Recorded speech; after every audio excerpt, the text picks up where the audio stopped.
السلام علیکم میرے پیارے دوستو، اگر غربت مٹانا چاہتے ہو، جب کوئی نیک اور پارسا عورت آپ کے سامنے آئے تو اس کی ایک چیز کو اپنے قبضے میں لے لو، اور وہ ہے اس کی پارسائی، یعنی خود بھی پارس بن جاؤ اور غیر محرم پر نظر مت ڈالو۔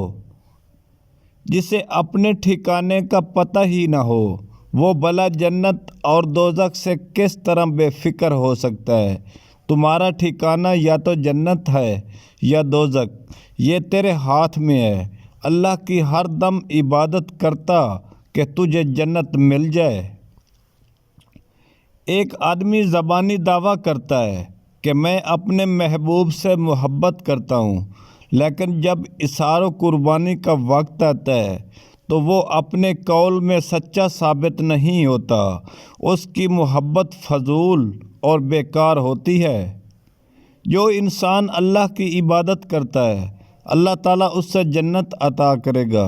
جو بندہ اللہ کی رضا کے لیے کسی بھائی کے کام آتا ہے یا کسی مومن یا کسی زیارت کا قصد کرتا ہے تو اللہ اسے اپنے جمال سے مشرف فرمائے گا۔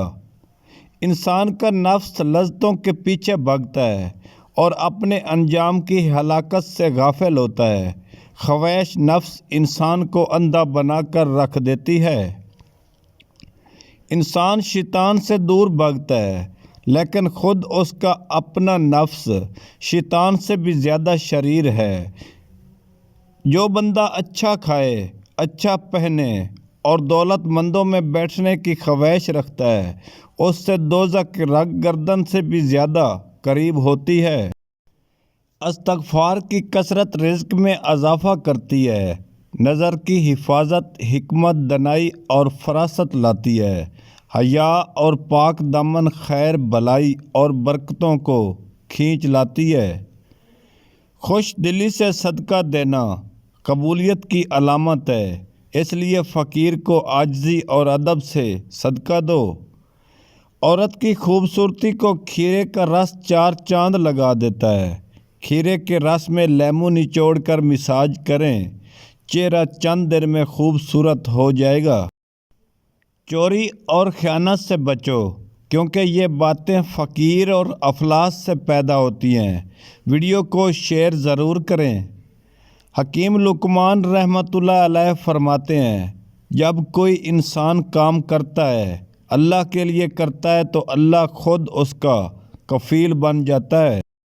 مردانہ کمزوری کے لیے مفت اور آسان سا نسخہ، مولی کو کاٹ کر اور اس کے اوپر چینی ڈال کر کھانے سے منی بڑھ جاتی ہے۔ اوپر جڑے ہوئے جو بال ہوتے ہیں ان کو کھانے سے مردانہ کمزوری ختم ہو جاتی ہے۔ اگر آپ اصل میں جاننا چاہتے ہیں کہ آپ کون ہیں تو اپنی ماں اور اپنے دشمن کی بات سنیں، وہ صرف دو لوگ ہیں جو آپ کو سچ بتائیں گے۔